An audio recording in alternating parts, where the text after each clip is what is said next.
여러분은 혹시 이런 생각을 해보신 적 있으신가요? 내 인생은 이미 끝났다고.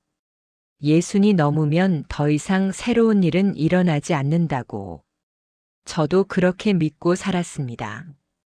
아침에 눈을 뜨면 남편의 불평부터 듣고 밤에 잠들기 전엔 내일도 똑같을 거란 생각에 한숨을 쉬었죠. 결혼 생활 28년. 저는 아내가 아니었습니다. 밥 해주는 사람, 청소하는 사람, 월세 받아오는 사람. 그저 그런 존재였습니다. 남편은 제 이름을 부른 적이 없었습니다. 야, 최명희라고 부르거나 왜 이렇게 늦어? 이렇게 재촉만 했죠. 손을 잡은 게 언제인지 기억도 나지 않았습니다. 마지막으로 고맙다는 말을 들은 건 아마 결혼 초기가 전부였을 겁니다. 제 가슴은 바싹 말라 있었습니다.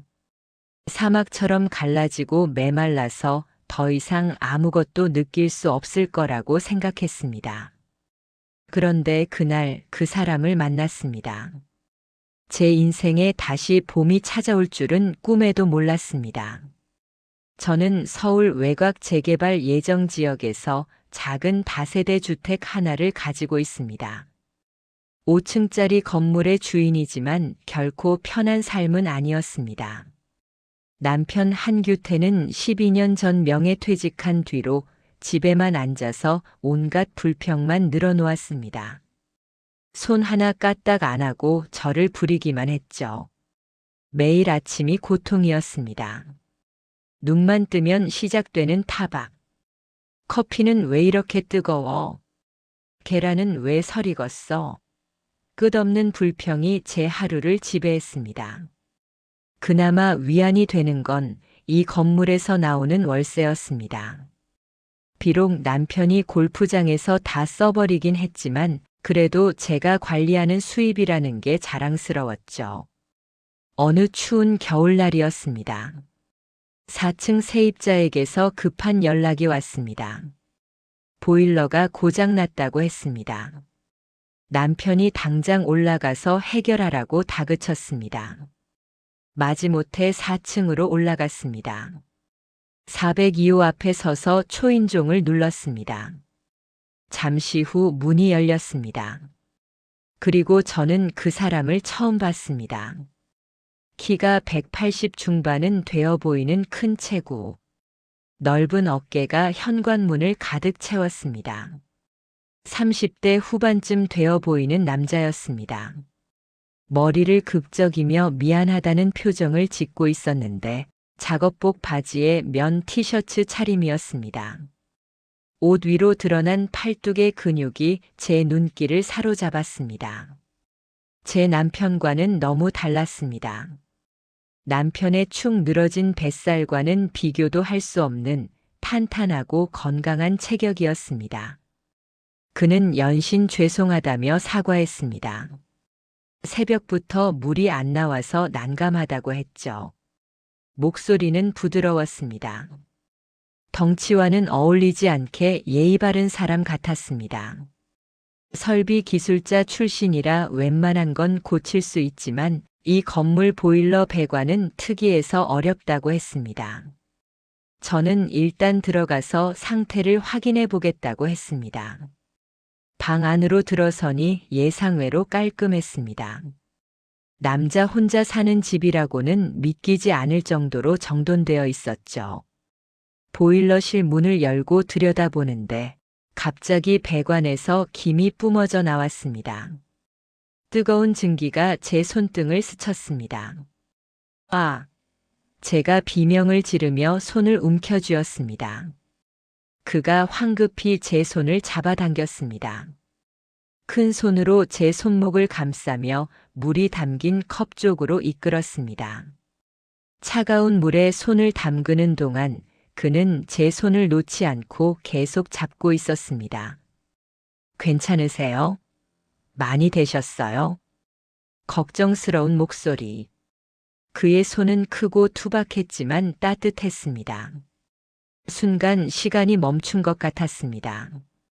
남편과는 10년 넘게 손도 안 잡고 살았는데 낯선 남자의 체온이 이렇게 가까이 느껴지다니.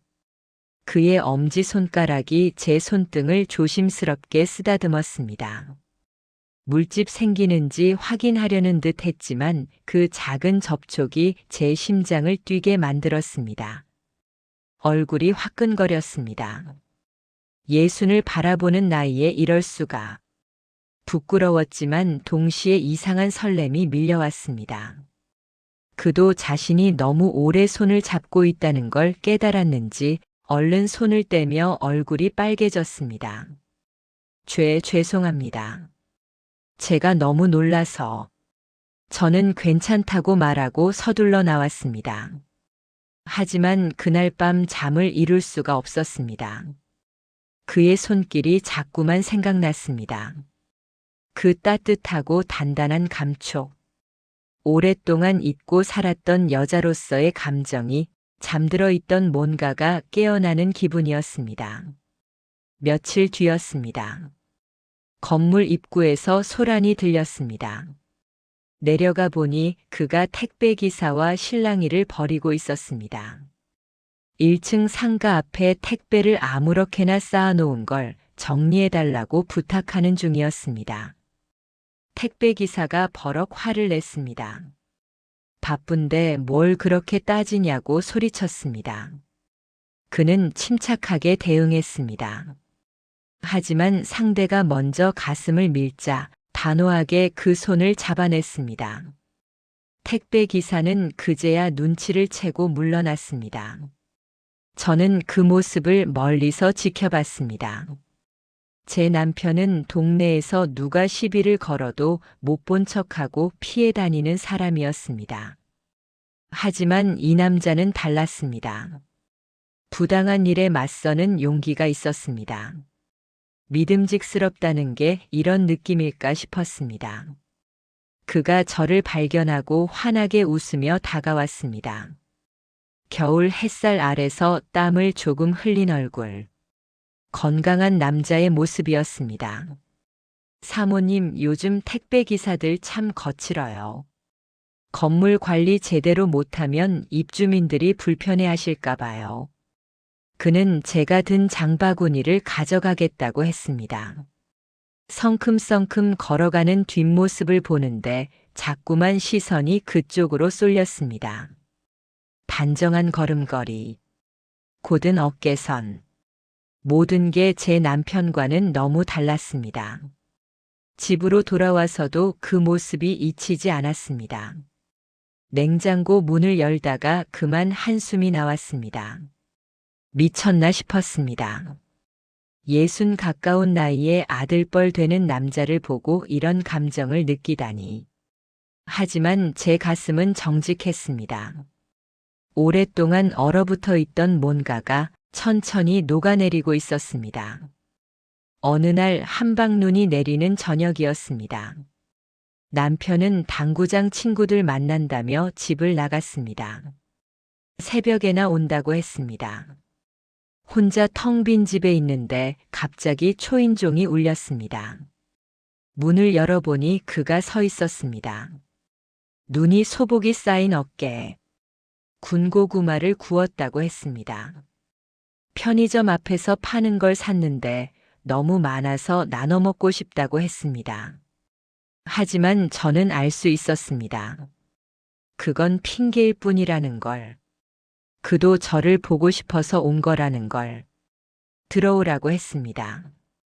눈을 털어주려고 수건을 가져오는데 그가 제 손을 잡았습니다. 찬 바람에 차가워진 손이었지만 안에서 뜨거운 맥박이 느껴졌습니다. 사모님, 저 사실은 고구마 때문에 온 게 아닙니다. 그가 떨리는 목소리로 말했습니다. 저 요즘 잠을 제대로 못 자요. 자꾸 사모님 생각이 나서요. 이렇게 찾아온 거 실례인 거 알지만 오늘은 도저히 참을 수가 없었어요. 그 말에 심장이 쿵 내려앉았습니다. 이건 명백한 고백이었습니다.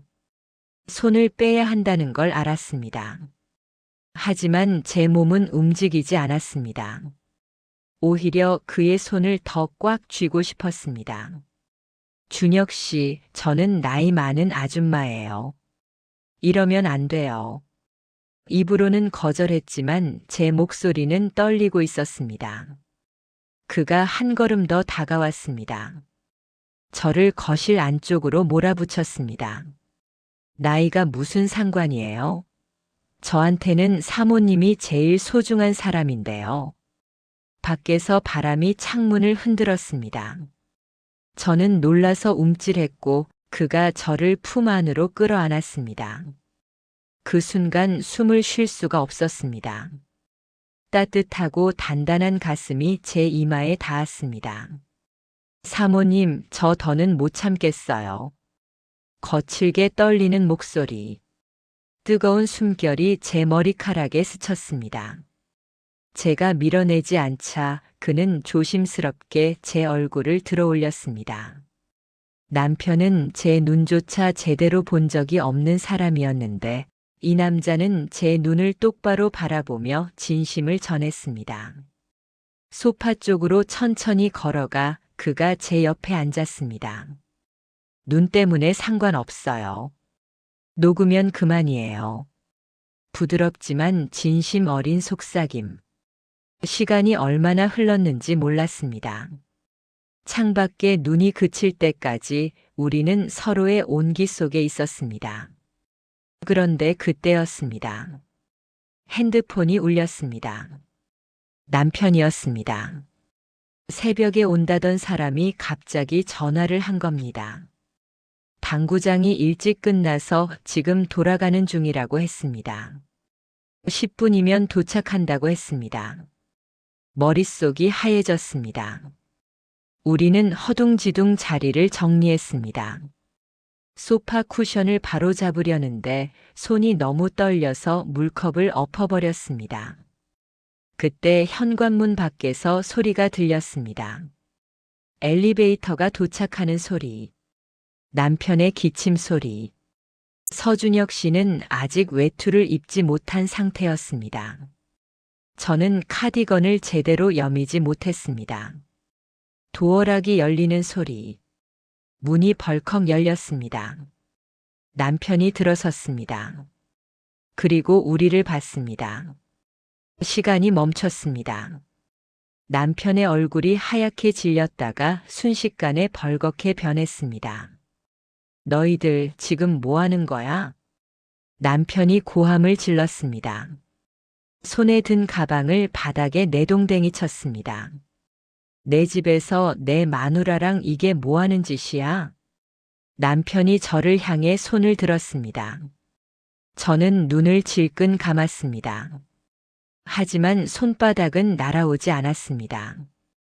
그만하세요. 서준혁 씨가 제 앞을 막아섰습니다. 남편의 손목을 공중에서 잡아챘습니다. 사모님한테 손대지 마세요. 남편은 발버둥을 쳤지만 소용없었습니다. 체격 차이가 너무 컸습니다. 남편은 현관 쪽으로 비틀거리며 가서 우산꽂이에서 골프채를 꺼냈습니다. 조심하세요. 골프채예요. 제가 비명을 질렀습니다. 하지만 서준혁 씨는 물러서지 않았습니다. 오히려 앞으로 한 걸음 나섰습니다. 남편이 골프채를 휘두르며 달려들었습니다. 하지만 서준혁 씨가 채를 정확히 잡아챘습니다. 위험한 물건 들지 말라고 했습니다. 힘을 주자 남편이 비명을 질렀습니다. 골프채가 바닥에 떨어졌습니다.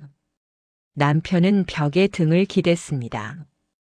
더 이상 덤빌 생각을 못했습니다. 대신 입을 놀리기 시작했습니다. 너 뭐 하는 놈이야? 집주인한테 폭력을 휘두르고. 그리고 저를 노려봤습니다.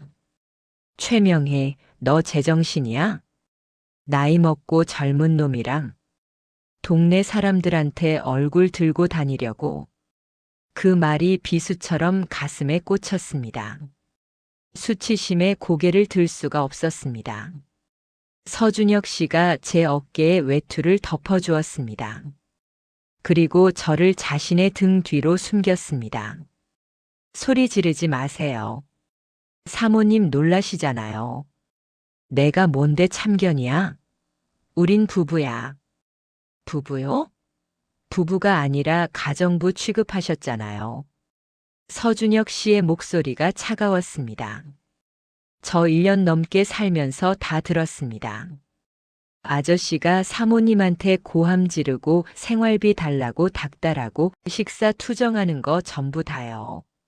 남편 노릇하고 싶으시면 남편답게 행동하셨어야죠. 남편의 얼굴이 흑빛이 되었습니다. 이 자식이 경찰 부를 거야.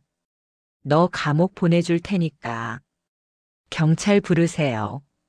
신고하시라고요. 서준혁 씨가 당당하게 말했습니다. 아저씨 방금 골프채 들고 설치셨잖아요. 특수협박에 특수폭행 미수. 그거 합의 안 해주면 징역형인 거 아세요? 그리고 건물 옥상에 무단 설치한 태양광 패널. 구청에 신고 들어가면 원상복구 명령에 과태료만 수천만 원 나올 텐데요. 남편의 얼굴이 새파랗게 변했습니다. 옥상 태양광은 허가 없이 설치한 것이었습니다. 경찰 부르는 건 아저씨 스스로 무덤 파는 거예요. 남편은 한참을 말없이 있다가 갑자기 눈빛을 바꿨습니다. 좋아, 경찰은 안 부른다. 근데 최명희 이혼이야. 위자료? 꿈도 꾸지 마. 그리고 이 건물 내 명의로 넘겨. 남편의 본심이 드러났습니다. 그는 저를 사랑해서 화낸 게 아니었습니다. 이 건물을 뺏을 구실이 생겨서 좋아하는 거였습니다. 그때 서준혁 씨가 말했습니다. 이혼이요? 좋네요. 대신 나가야 할 사람은 아저씨예요. 뭐라고? 바람은 너희들이 피웠는데? 선택하세요. 지금 당장 조용히 짐 싸서 나가실래요? 아니면 저랑 끝까지 가서 특수협박으로 감옥 가고 불법 시설물 신고당해서 과태료 폭탄 맞으실래요? 저는 사모님 지키려고 뭐든 할 겁니다. 잃을 거 없는 사람이 제일 무서운 거 아시죠? 남편은 한참을 노려보다가 결국 안방으로 들어가 짐을 쌌습니다. 캐리어를 끌고 현관으로 나오며 남편이 마지막으로 한마디 던졌습니다. 두고 보자. 변호사 선임해서 끝까지 싸울 거니까. 쾅 소리와 함께 현관문이 닫혔습니다. 저는 그 자리에 주저앉았습니다. 참았던 눈물이 터져 나왔습니다. 무서워서가 아니었습니다. 너무 비참하면서도 동시에 후련해서였습니다. 서준혁 씨가 저를 끌어안았습니다. 괜찮으세요? 다친 데는 없으세요? 저는 고개를 들어 그를 바라봤습니다. 땀에 젖은 이마. 걱정으로 가득한 따뜻한 눈빛. 준혁 씨 고마워요. 정말 고마워요. 우리는 한참을 그렇게 안고 있었습니다. 하지만 우리는 몰랐습니다. 남편이 그냥 물러난 게 아니라는 것을. 다음 날 오후 문자가 왔습니다. 남편이었습니다. 영상 봤지? 당장 이혼 서류에 도장 찍어. 안 그러면 너희들 동영상, 친척들 단톡방에 다 뿌릴 거야. 문자에는 동영상 파일이 첨부되어 있었습니다. 손이 떨려서 핸드폰을 떨어뜨릴 뻔했습니다. 영상을 재생했습니다. 화면 속에는 어제 거실에서 벌어진 일이 고스란히 담겨 있었습니다. 각도가 이상했습니다. 사람이 찍은 게 아니었습니다. 높은 곳에서 내려다보는 시점이었습니다. 서준혁 씨에게 보여줬습니다. 그가 영상을 확인하더니 얼굴이 굳어졌습니다. 이거 어디서 찍은 거죠? 그는 핸드폰을 들고 거실로 갔습니다. 영상 속 앵글과 실제 거실을 비교했습니다. 그의 시선이 TV 옆 공기청정기에 멈췄습니다. 작년에 남편이 새로 산 제품이었습니다. 이거예요. 서준혁 씨가 공기청정기 상단을 열었습니다. 안에는 작은 메모리 카드와 빨간 불빛이 깜빡이는 초소형 렌즈가 있었습니다. 숨겨진 카메라형 공기청정기네요. 요즘 이런 제품 많아요. 집안을 몰래 감시하려고 쓰는 거죠. 20년 넘게 같이 산 아내를 감시하고 있었던 겁니다. 온몸에 소름이 돋았습니다. 망했어요. 이제 다 끝났어요. 제가 중얼거렸습니다. 그런데 서준혁 씨가 제 어깨를 잡았습니다. 명혜 씨, 정신 차리세요. 이거 오히려 잘 됐어요. 뭐가 잘 됐다는 거예요? 이 기계 아저씨가 못 챙겨갔죠. 급하게 나가느라 까먹은 거예요. 그럼 증거 원본은 지금 우리 손에 있는 거예요. 서준혁 씨는 메모리 카드를 뽑으며 말했습니다. 명혜 씨, 부부 사이라도 동의 없이 찍는 몰카는 성폭력 범죄예요. 게다가 이걸로 협박까지 했다. 이건 형량이 훨씬 더 세요. 영상 뒤쪽을 보세요. 아저씨가 골프채 들고 설치는 거, 저한테 휘두르는 것까지 다 찍혀 있잖아요. 이건 명백한 특수폭행 증거예요. 아저씨는 지금 자기가 준 게 협박 카드인 줄 알고 으름장 놓는 건데 사실 그건 자폭 버튼이에요. 이거 경찰에 가져가면 아저씨가 먼저 구속돼요. 그날 저녁 우리는 변호사 사무실을 찾았습니다. 메모리 카드와 협박 문자를 본 변호사는 피식 웃으며 말했습니다. 남편분이 완전히 자충수를 두셨네요. 사모님 걱정하실 거 하나도 없습니다. 이건 불법 수집 증거라서 이혼 소송에서 남편분이 쓸 수도 없고요. 오히려 남편분이 카메라 등 이용 촬영죄에 협박죄, 특수폭행으로 형사처벌받게 생겼습니다. 영상 유포하는 순간 즉시 구속입니다. 변호사의 말을 듣는 순간 오랜 세월 쌓인 답답함이 내려가는 것 같았습니다. 집으로 돌아오는 길에 남편에게서 전화가 왔습니다. 답장이 왜 없어? 영상 봤으면 연락해야지. 당장 이혼 서류 준비해. 저는 숨을 한번 크게 들이쉬고 말했습니다. 올리세요. 뭐? 올리라고요. 올리는 순간 당신이 바로 감옥 가는 거예요. 방금 변호사 만나고 오는 길이에요. 성폭력 범죄의 협박죄, 그리고 특수폭행까지. 전부 묶어서 고소할 거니까 각오하세요. 너 미쳤어? 너도 같이 망하고 싶어? 망하는 건 당신이죠. 몰카범 주제에 어디서 큰 소리예요? 공기청정기 당신이 급하게 나가느라 두고 갔더라고요. 그 안에 든 메모리 카드 지금 내 손에 있어요. 당신이 골프채 들고 설치는 거 다 찍혔더라고요. 남편이 헉하고 숨을 들이켰습니다. 여보, 잠깐. 내 말 좀 들어봐. 경찰은 절대 안 돼. 웃기지 마세요. 앞으로 할 말 있으면 내 변호사한테 하세요. 그리고 한 번만 더 연락하면 그땐 정말 국물도 없을 줄 아세요. 저는 전화를 끊고 차단 목록에 넣어버렸습니다. 평생 남편 눈치만 보고 살았는데 처음으로 그 사람한테 당당하게 맞섰습니다. 속이 다 시원했습니다. 손끝이 짜릿했습니다. 서준혁 씨가 엄지를 치켜 세웠습니다. 정말 멋있었어요. 내가 좀 멋있긴 했지? 우리는 서로를 보며 웃음을 터뜨렸습니다. 그로부터 며칠 뒤였습니다. 평화로운 주말 오후였습니다. 서준혁 씨가 샤워하러 들어간 사이 그의 핸드폰이 짧게 진동했습니다. 오빠, 나야. 나 정말 힘들어. 우리 만나서 얘기 좀 하자. 제발 연락 줘. 순간 머리가 하얘졌습니다.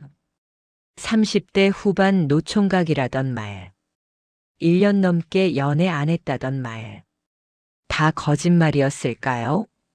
서준혁 씨가 욕실에서 나왔습니다. 이건 뭐예요? 오빠라니? 저는 떨리는 손으로 핸드폰을 내밀었습니다. 그가 화면을 보더니 얼굴을 찌푸렸습니다. 깊은 한숨과 함께 피곤한 표정을 지었습니다. 아, 또 시작이네. 뭐가 또 시작이에요? 당신 혹시 다른 여자 있어요? 명혜 씨, 오해하지 마세요. 저 여자 전 여자친구예요. 헤어진 지 2년 가까이 됐어요. 전 여친인데 왜 연락이 와요? 그게 좀 복잡한데요. 저 여자가 저한테 집착이 심했어요. 헤어지자고 했더니 그때부터 계속 연락하고 스토킹하고. 서준혁 씨의 설명이 이어졌습니다. 처음엔 서로 좋아서 만났지만 갈수록 그 여자는 서준혁 씨를 소유물처럼 대하기 시작했다고 합니다. 친구들 만나는 것도 싫어하고 핸드폰 검사하고 조금만 연락 안 되면 발작하듯 화를 냈다고 했습니다.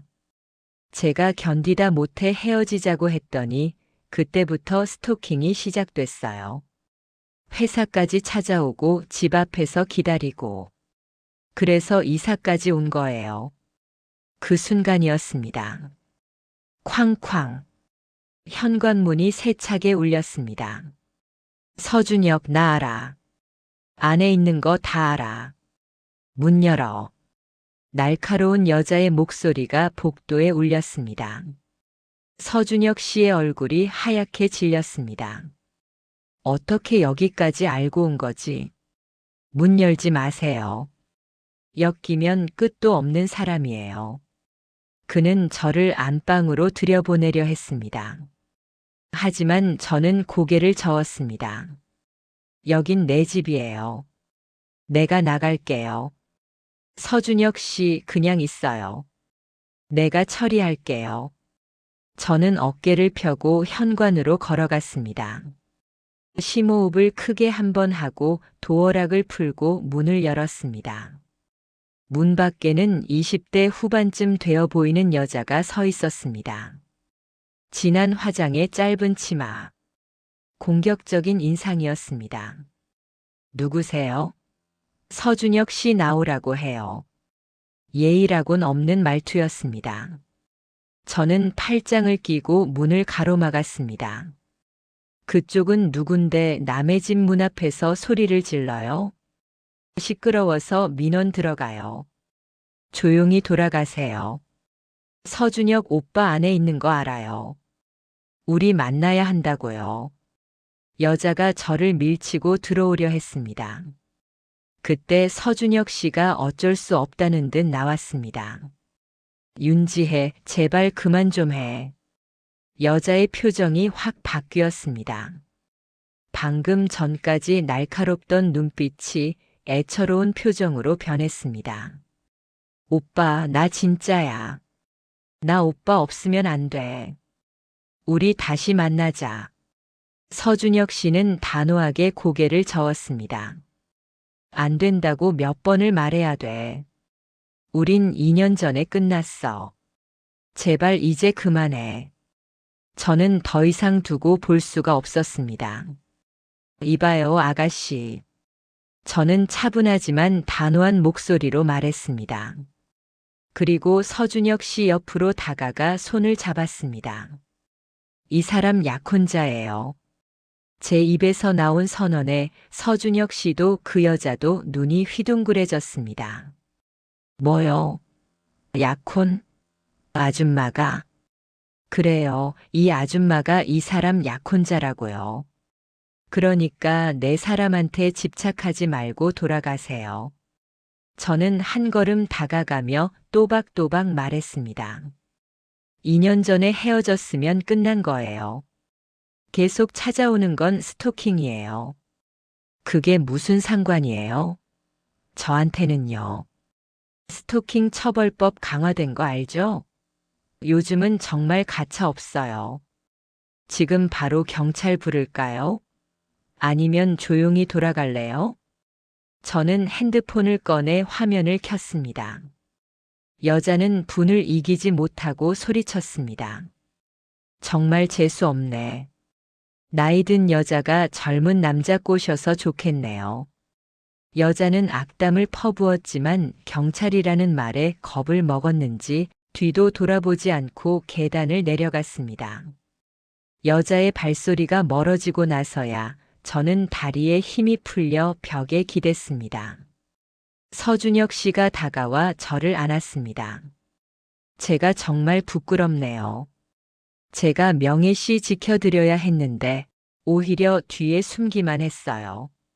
앞으로는 제가 지킬게요. 꼭 지킬게요. 그 약속이 가슴에 와닿았습니다. 근데 명혜 씨, 아까 그 말 진짜예요? 무슨 말? 약혼자라는 말이요. 저 책임지셔야 하는 거 아니에요? 동네 사람들한테 선포하셨잖아요. 말은 농담처럼 했지만 제 마음은 이미 그에게 기울어 있었습니다. 남편도 정리됐고 스토커도 정리됐고 이제 정말 우리를 방해할 건 아무것도 없었습니다. 그 후 계절이 바뀌었습니다. 매서운 추위가 지나고 어느덧 봄꽃이 피는 계절이 왔습니다. 그동안 우리에게는 많은 변화가 있었습니다. 전 남편과는 이혼 절차가 깔끔하게 마무리됐습니다. 변호사가 보낸 내용 증명 한 통에 그는 항복했습니다.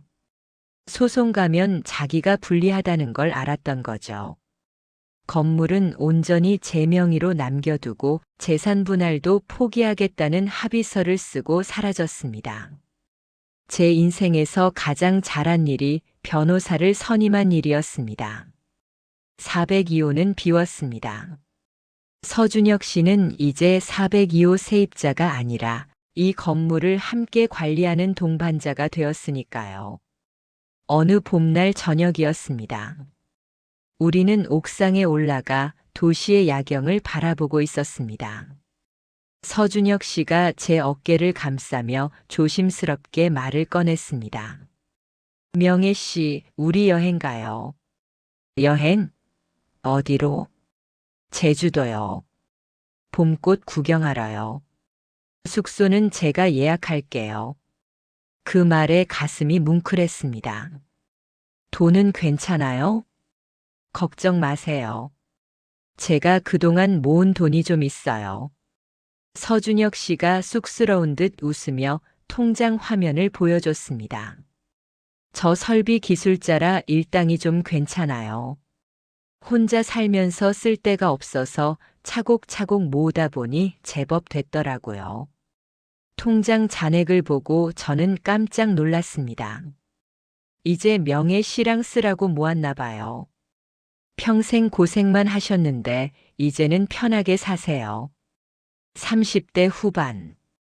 겉보기엔 평범해 보였던 그가 평생 성실하게 모은 돈을 저를 위해 쓰겠다고 합니다. 이보다 더 진심 어린 프로포즈가 있을까요? 그래요, 가요. 어디든 함께요. 저는 서준혁 씨의 품으로 파고들었습니다. 그의 따뜻한 체온, 든든한 어깨, 규칙적으로 들리는 심장 소리. 예순을 바라보는 나이에 인생이 끝났다고 생각했습니다. 의미 없는 결혼 생활. 늙고 지쳐버린 마음. 하지만 그건 제 착각이었습니다. 인생은 예순부터라던 말, 다 헛소리인 줄 알았습니다. 그런데 살아보니 알게 됐습니다. 사랑이 있는 한 여자는 몇 살이 되어도 여자라는 것을요.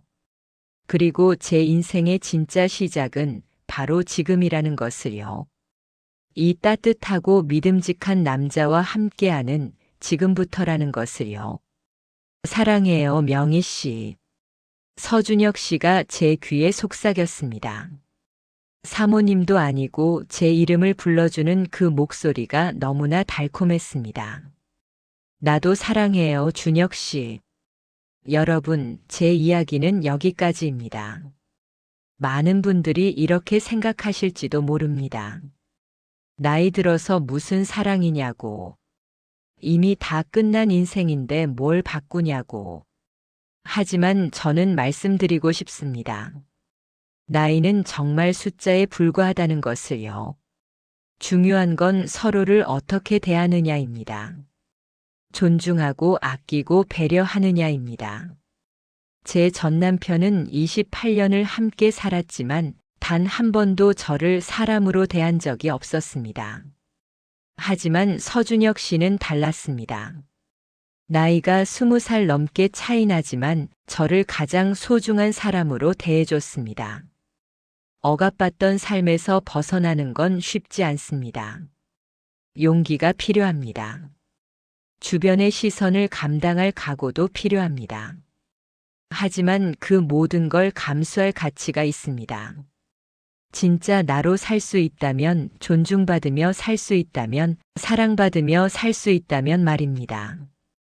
혹시 지금 힘든 관계에서 고통받고 계신가요? 혹시 나는 더 이상 행복할 자격이 없다고 생각하시나요? 혹시 나이가 많아서 새로운 시작은 불가능하다고 여기시나요? 그렇지 않습니다. 당신은 존중받을 자격이 있습니다. 당신은 사랑받을 자격이 있습니다. 당신은 행복할 자격이 있습니다. 나이가 몇이든 상황이 어떻든 변화는 언제나 가능합니다. 용기만 있다면 말입니다. 저는 60 가까이 되어서 제 인생의 봄을 만났습니다. 여러분도 분명히 만날 수 있습니다. 포기하지 마세요. 자신을 사랑하세요. 그리고 용기를 내세요. 당신의 봄은 반드시 찾아올 것입니다. 옥상 난간에는 봄바람이 불어오고 우리들의 미래는 이제 막 시작되고 있습니다. 여러분의 새로운 시작도 이렇게 아름답기를 진심으로 기원합니다. 감사합니다. 인생과 사연이었습니다.